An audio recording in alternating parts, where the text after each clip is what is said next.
Hello everyone. So again, welcome back to the latest lecture session. So I guess we introduced ourselves to the concept of the redox reactions last time, right? In the last session anyway. So we are now going to dig deeper into these reactions and look at the relevant kinetics and then the relevant equilibrium, or if the redox reactions reach equilibrium, what would you expect, I guess, right? And then we look at obviously the relevant applications again, right? So again, before we dig deeper into kinetics and the relevant aspects, obviously we need to look at some of the basic terms that are bandied about or thrown about when we talk about the redox reactions, right? So let's look at what they are here. So obviously we have redox reactions, right? Redox, obviously, what are we talking about? We are talking about oxidation and reduction reactions, right? So whenever someone refers to redox reactions, we are more or less obviously talking about oxidation and reduction reactions, which involve the transfer of electrons from one compound to the other, right?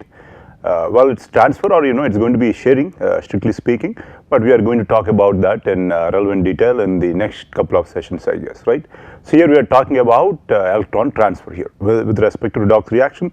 So obviously, if there is an electron transfer from one compound to the other, the oxidation state of the relevant compound is going to change, right? Or the relevant element is going to, or the atom is going to change, right? So again, here we are going to look at some of the terms. And obviously, we have oxidation and reduction, so we are going to look at what oxidation is about, right? So this is the process of donating an electron, right?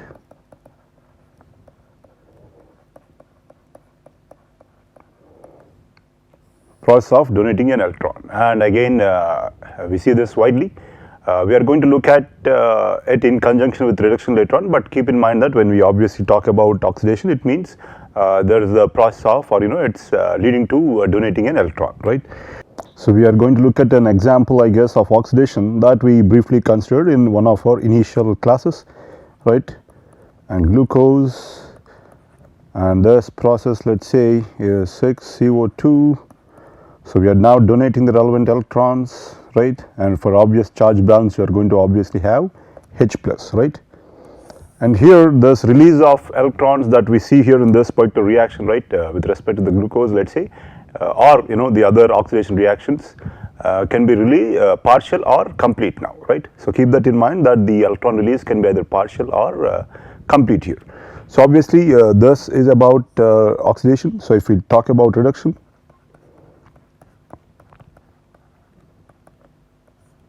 and obviously it's going to be the inverse of this, let's say, right? Process of accepting the electron,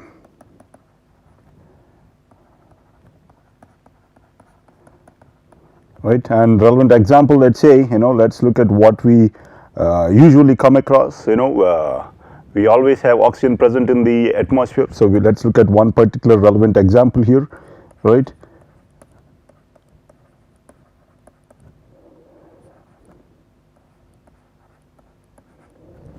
So here we are done with it. So more or less oxidation, process of donating an electron, and with respect to reduction, process of accepting an electron, right?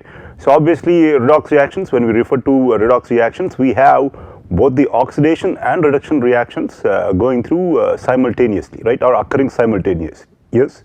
So the reason why we stress upon simultaneously is that these relevant half reactions, as in half reactions, are those when we write them as the oxidation or reduction here. These are the half reactions where you see either the donation of the electron or the gain of the electron, right?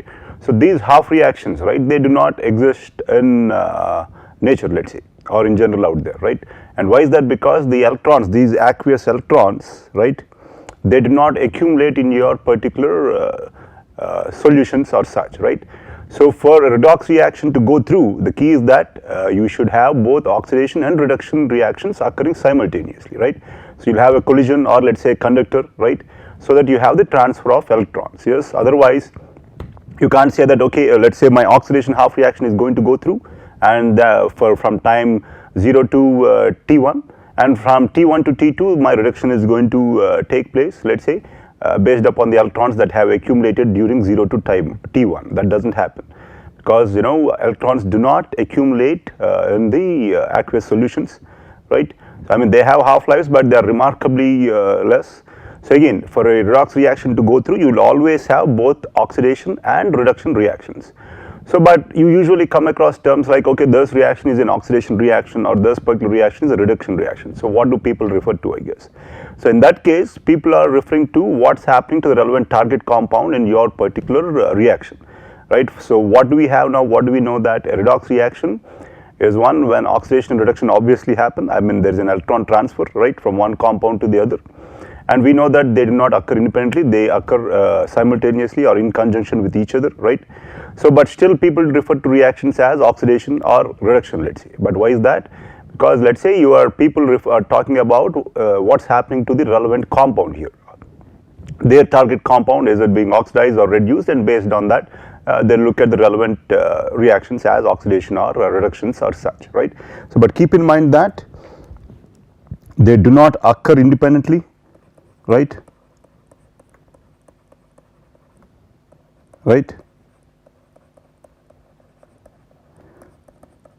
The whole key is that they do not occur independently, right? So, obviously, redox reaction is the composite reaction here, let's say, right? Redox reaction. What is that about? Overall transfer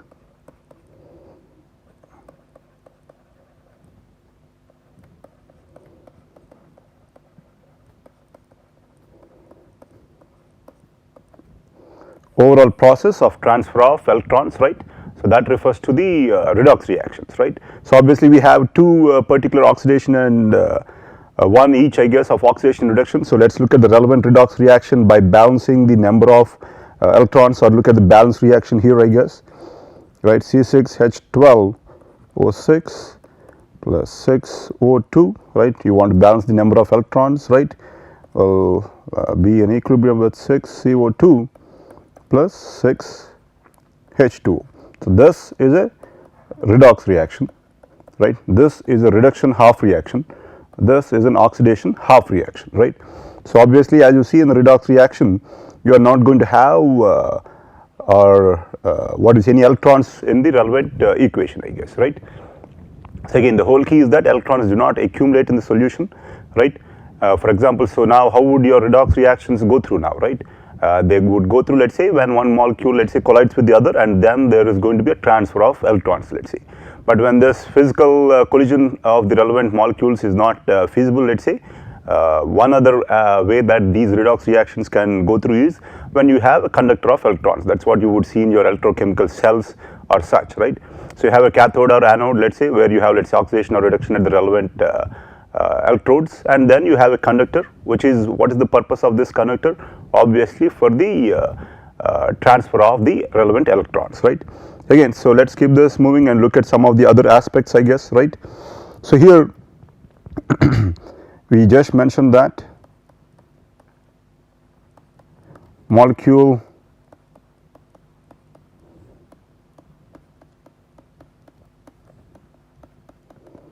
collision is required, and why is that again?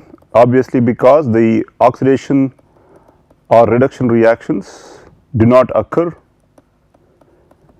independently, right? So, this is one particular aspect that you should always keep in mind. So, for example, an analogous reactions or set of reactions would be your acid base reactions. There you have, let's say, transfer of H plus, right, or the proton. But there though, as in the acid base reactions, you can have the accumulation of H plus or such. That is why obviously when you see accumulation or loss of your H plus from the solution, right, you are going to have a change in the pH, right. So, as H plus increases, pH decreases, and as H plus is removed from the solution, or OH minus increases in concentration, you are going to see a pH, increase in pH there, right, in the acid base. It's an analogous analogous set of reactions. But keep in mind that unlike the acid base reactions, you cannot have accumulation of electrons, and that's the key here, right. So, let us move on to some of the other terms. So, you might have heard oxidant, right, and reducing agent or reductant, right. and in this context similar to what we have for conjugate acid base pair for our conjugate acid base, we are going to have a couple here, right, and then obviously we are going to have electron equivalents, I guess, right.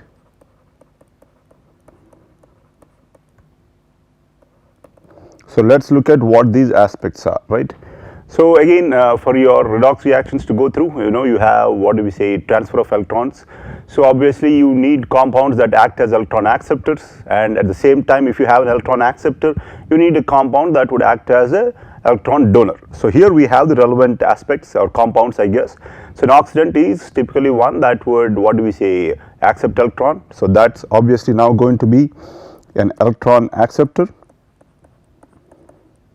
And as we discussed, obviously if you have an electron acceptor, right, there should be a compound available for accepting the for donating the electron, pardon me. So here if oxidant is the electron acceptor, reducing agent or reductant is the electron donor, right. So oxidant, I guess, what does that cause another compound to be? So it's going to oxidize the other compound, right. So again oxidant, an electron acceptor, it's accepting the electron, so in that process it's oxidizing the other relevant compound, right. So obviously in the same process though, the oxidant, this particular oxidant is being reduced, right. In the process of accepting the electrons, right, we see that the oxidant is being reduced, and obviously one example that we looked at is this particular reduction, right. So oxygen is an electron acceptor, that's what you see here, and in the process of accepting electron it's being reduced, right. Hopefully it makes sense again. So one particular what we say oxidizing agent that obviously is ever present is oxygen, right, and it's an electron acceptor or oxidant, right. So and that's the relevant reaction we see out here, right, and in the process of accepting the relevant electron, right, or the electrons or number of electrons, which in this case is 4 electrons, I guess, right, we see that it's being reduced, yes. So we are done with that. Again reductant, obviously it's going to reduce the other compound,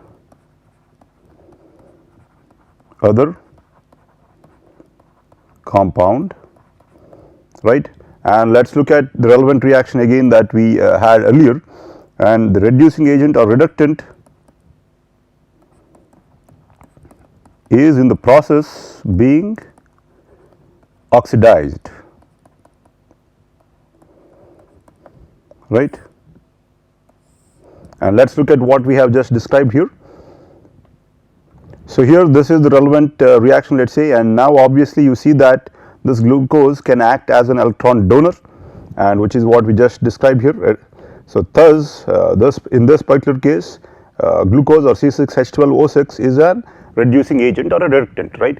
So reducing agent is one that would donate the electrons, right, and in this case we see that the relevant what do we say, half reaction, if you look at the relevant half reaction, we can see that glucose can what do we say, donate the relevant electrons, right. So that's why in this particular context here, I guess glucose is a reducing agent, right, but as you see in this process, right, it's being oxidized, glucose is being oxidized, right. So that's what we see, and obviously if we look at this particular composite reaction or the overall reaction, I guess, what do we see here with respect to this particular case?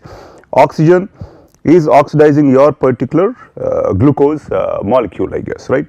So oxygen, which is an oxidizing agent, is oxidizing your particular compound, which is glucose in this particular case, while being reduced. So that's what you see here. So oxygen is acting as an electron acceptor, glucose the electron donor, and in general, because let's say we our target compound here is this particular glucose molecule, I guess, right. So we refer to this particular reaction as oxidation, but in general, obviously, as you see, you have both oxidation and reduction occurring simultaneously, right. So I guess that's one particular aspect here. Again, oxidant is an electron acceptor, reductant is an electron donor, right. So couple, I guess, right. So similar to the conjugate acid base that we have looked at earlier. So we have this pair of compounds which would represent, let's say, before and after exchange of electrons, let's say, right?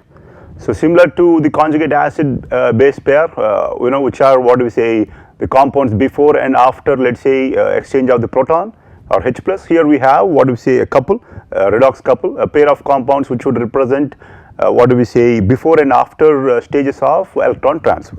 So obviously here I guess there are different types of couple, right, different kinds of couples. So we'll come back to that later on. So again, one aspect here is that we need to keep in mind is equivalence. So we talk about equivalence, or we talked about or looked at different aspects with respect to equivalence earlier, but most of them are with respect to charge, let's say, right, most of them anyway. And here also we have a relevant concept of equivalence, but here we talk about electron equivalence, right, not with respect to charge. But I guess the concept is similar, right? So it's the amount of material, right, that will donate or accept 1 mole of electrons, right? So obviously with respect to charge, I guess with we define it in terms of per mole of the charge, I guess, right? And here obviously we are looking at compound that will either donate or what do we say, accept 1 mole of electrons, right? So that we would refer to as electron equivalence. So obviously there is a particular example we are going to look at with respect to the COD test. As in COD, it's the chemical oxygen demand, right? But you are using potassium dichromate to be able to measure this. So obviously there's going to be a what do we say, transformation in the relevant units from the chromium or dichromate that you measure for its loss to the oxygen demand, right? So that's what we are going to look at later on, and in that context we are going to look at electron equivalence later on, I guess, right? So again, but one aspect with respect to electron equivalence is that, right, we are talking about electron equivalence now, right? And keep in mind that it can vary now. Why is that, I guess? Because different compounds, for example, look at this particular examples with respect to sulfide, right? You have this particular case, right? And from this particular aspect, you can identify one set of couple, right? But again, keep in mind that the hydrogen sulfide can also, let's say,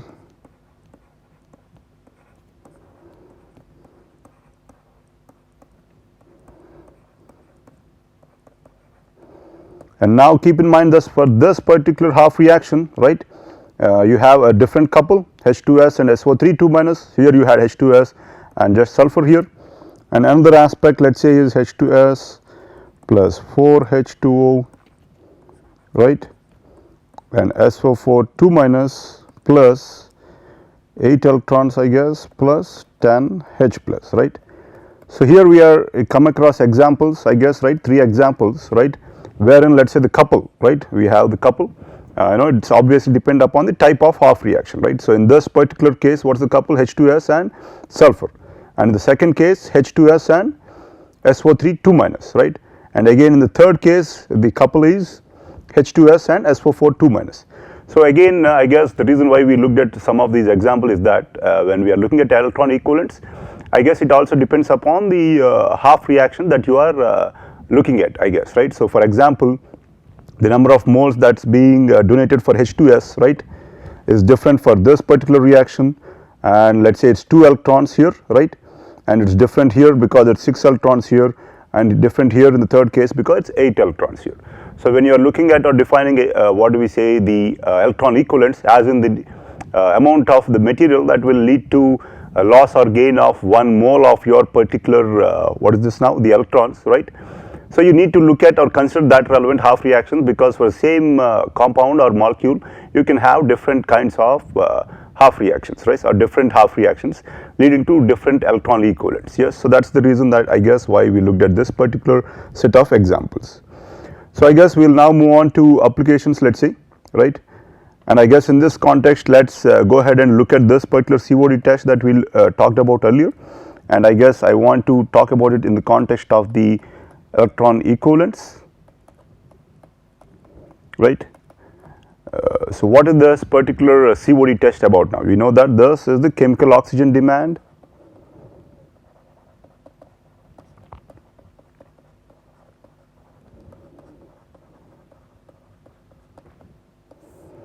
right? So for example, if I have a certain kind of waste, I want to know obviously, let's say, because if I discharge it into the waters, let's say, and it can consume the oxygen, dissolved oxygen in the water. So I want to be able to get an idea about its oxygen demand, right? So in that case, obviously people look at biochemical oxygen demand, the BOD, or obviously COD2, chemical oxygen demand, right?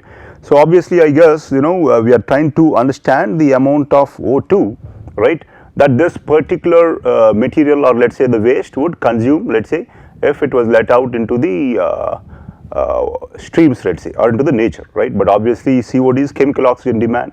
Both biodegradable and non-biodegradable fractions are going to be considered, or looked at in this particular experiment, right?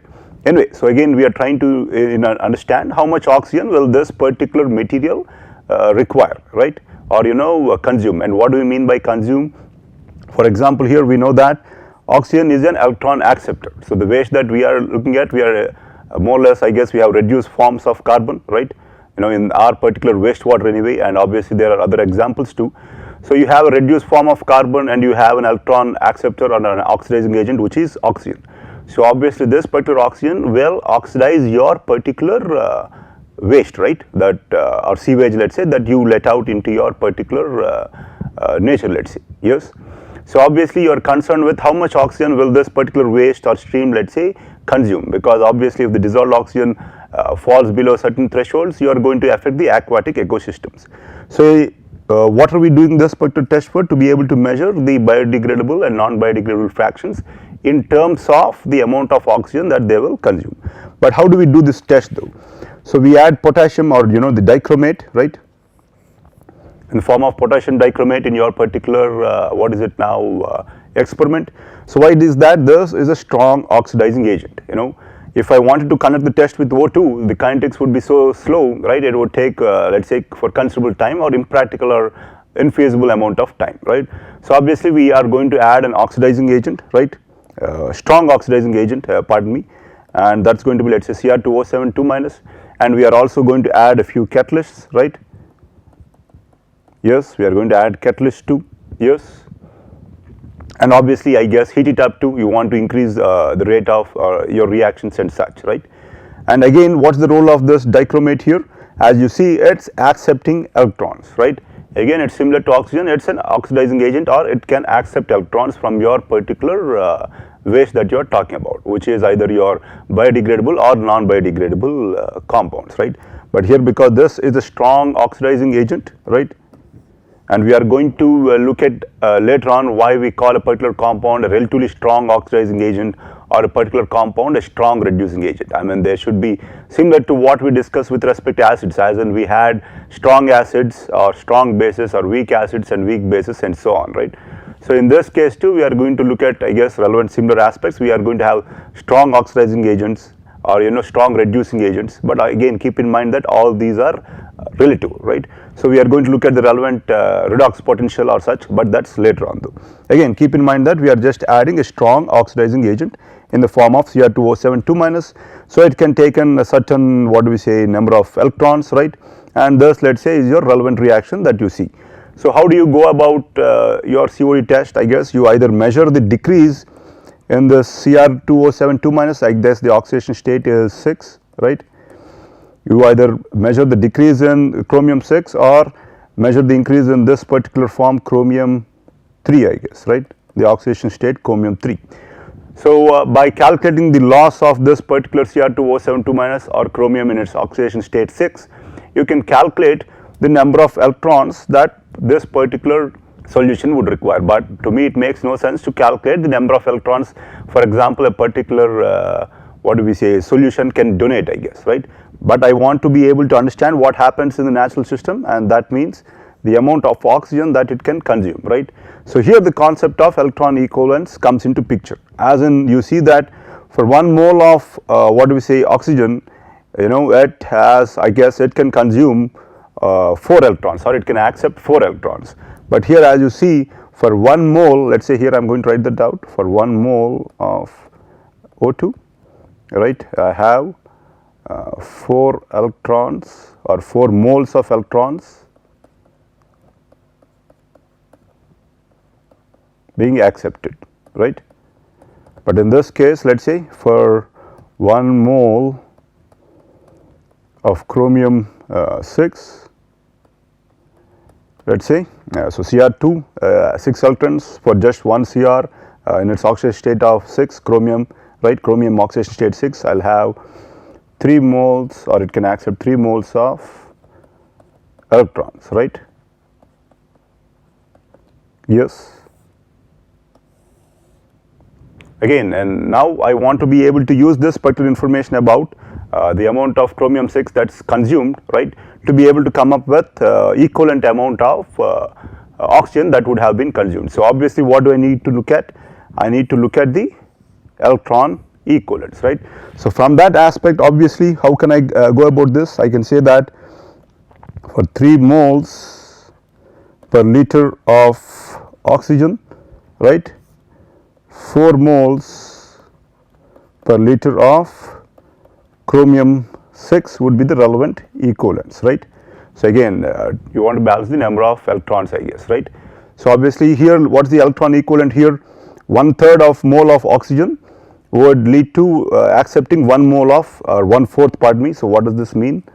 1/4 moles of O2 would mean 1 mole of electrons being accepted, and in the case of chromium 6, 1/3 of moles of chromium 6 would lead to acceptance of, or can accept 1 mole of electron, right? The electron equivalents here, we express them in terms of electron equivalents. So obviously from this particular information, we know that 3 moles per liter of oxygen, right, would be equivalent to 4 moles per liter of chromium 6, right? So that's what we have here, and so obviously you say you have a factor of 0.75, I guess, right? And this is what you would use in your COD test to be able to come up with your chemical oxygen demand, as in you are titrating and then, or I guess using the spectrophotometer measuring the amount of chromium 6 that's being consumed. So by using this particular factor, let's say, then you are going to come up with an estimation, not estimation, I guess, calculation of how much oxygen is going to be consumed, let's say, and that's going to be equal to the COD, or chemical oxygen demand, right? So that's your particular what we say factor, and where do we look at, or what do we look at? Obviously the electron equivalents, right? So now let's look at, or start discussing a few of the applications, right? So I believe we are going to look at a few applications here, and let's look at redox reactions, I guess, that you would usually or commonly come across. So obviously one example that I guess we looked at was in our wastewater treatment plants or sewage treatment plants, right? So you have your waste, right, or your organic form, your organics, right? And now let's try to understand these in terms of the terms that we have looked at thus far, right? So organic compounds usually, let's say, C, H and O, right? So usually they are reduced forms, right? They are reduced forms, and now we also have oxygen, or we add oxygen, right? You aerate the relevant waste, and what's the process? Why is it? I guess you are trying to add oxygen, which is your electron acceptor, right? So oxygen again is an oxidizing agent, and it acts as an electron acceptor, and obviously thus your what do we say, organic, which is in the reduced form, will act as a electron donor, right? So now you have the relevant building blocks, if I can say that, I guess, for your redox reaction. They are the electron acceptor, or presence of an electron acceptor, which is the oxygen that you are putting into the waste, and your waste itself is the electron donor, right? And so this can, if you look at complete mineralization, I guess, transform to CO2 and H2O. Obviously CO2 is the oxidized form here that you are looking at, I guess, right? Again, here C is in its relatively reduced form, and C here is in its more oxidized form. So what's happening to this particular carbon, C as in carbon, it's being oxidized by the relevant oxygen. But again, in nature though, this doesn't take place at the relevant rates, or it's not fast enough, right? And why is that? As we discussed, the kinetics are relatively slow, right? So what are you doing obviously to fasten this process? So obviously you are going to add your seed, right, and more or less the microorganisms. And what's the role of these microorganisms? They produce the enzymes, right? which then act as catalysts, right, thus increasing the kinetics of this particular process, right. So that's what you are more or less leading to, right. And again, keep in mind that why do these microorganisms obviously want to take part in this particular redox reaction? Well, they need to gain some particular benefit too, right. So in general, let's say energy is released from this particular redox reactions, and this particular energy is used either for cell synthesis, growth or such, right. Again, that's the reason why microorganisms would, I guess, want to degrade your particular waste. So when we say degrade, we are obviously talking about microorganisms trying to, what do we say, extract this energy, if I can say, through this particular redox process, right. So that's obvious what do we say, example that people at least look at or can look at, but there are obviously many more applications, right. So I guess people talk about removing color, let's say, right. And what do you look at again? These are redox process again based on, let's say, adding reducing agents, let's say, or if you are looking at dyeing industries, let's say, color and rivers or surface waters, that's a different aspect. Again, color from your dyeing industry, that's again a different aspect. But more or less, what do you add? You need an oxidizing agent, I guess, right? And oxidizing agent as in, it's an electron acceptor. And that again, when we are talking about color removal, we are in general again obviously talking about your redox process.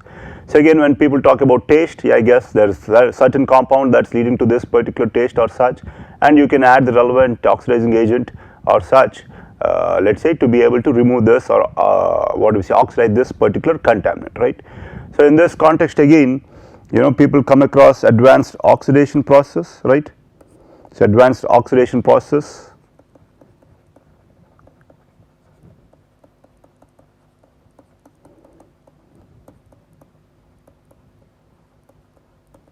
And obviously, I guess we are calling this advanced oxidation process because we usually lead to, or these particular AOPs lead to, or there are different kinds of AOPs. I guess I should have listed that first. Let's say just ozone, if you vary the pH, right, depending on the change in pH, and ozone with respect to UV or H2O2, or in conjunction, I guess all three of them. And obviously again UV H2O2 process, UV as in ultraviolet, right, and H2O2, and I guess Fenton's reagent too, right, Fe2 plus and H2O2. This can lead to formation of your radicals, more specifically your hydroxyl radical, right. And what is this radical again? It's an unpaired, it has an unpaired electron, right. So this hydroxyl radical has an unpaired electron, so it's remarkably unstable. So it wants to, what do we say, it trends to tries very hard, let's say, if I can use the layman's terms, to accept electrons, right, and go to its more stable state, which is going to be OH minus, right. So thus OH radical, right, this is a radical, and in this context the radical, let's say, is a strong or very strong oxidizing agent, right. Again, similar to these hydroxyl radicals, depending on the relevant what do we say, mechanism you look at, you can also produce these reducing radicals, which is the hydrogen radical. And obviously, again, hydrogen radical would want to go to its more stable state, which is H plus, as in it wants to release or donate its electron. Thus the hydrogen radical will act as a very strong reducing agent, right. Again, this is a different aspect. I want to highlight that because here we were talking about the oxidizing agent, which is the hydroxyl radical here, and the hydrogen radical can also be formed in different what do we say, process. So again, these AOPs, I guess, have what do we say, applications with respect to situations, let's say, when your particular wastes are relatively non-biodegradable. Obviously, if you are using biological process and let's say your particular wastes are relatively more biodegradable, let's say, then I guess the relevant efficiency of the process is or would be good enough. But let's say if it's not, and if you want to increase the efficiency of the process, one way would be to have pre-AOP, let's say AOP, right. So then your non-biodegradable wastes will be transformed after application of these advanced oxidation process into biodegradable wastes, right. So let's say you have a non-biodegradable waste for which, let's say, your particular ASP or SBR, let's say, isn't that efficient, let's say, or the kinetics is taking way too much or way too long, or kinetics is relatively slow, right? And also, let's say, even your final product isn't up to your standard. So what can you do? You can either just use advanced oxidation process, let's say, but there might be practical limitations with respect to the costs involved. So with relevant doses of AOP, let's say, right, you can transform this non-biodegradable waste into biodegradable waste, right? And then I guess use your biological process to, what do we say, degrade or mineralize these particular biodegradable wastes. So in effect, you are increasing the efficiency of your process. So I guess again there are many more applications. So we'll look at a few more in the next session, and then we'll move on to first understanding this concept of oxidation state, right? So we have oxidation states, oxidation numbers. So what is this and how do we calculate that? I guess it's relatively simple, but and maybe people have looked at it in great detail. So, but I guess this is what do we say, at the crux of what we are going to look at in this particular couple of or set of sessions. So we are going to look at that in greater detail. And I guess with that, I'll end today's session, and we'll continue the relevant aspects in the next session. And thank you.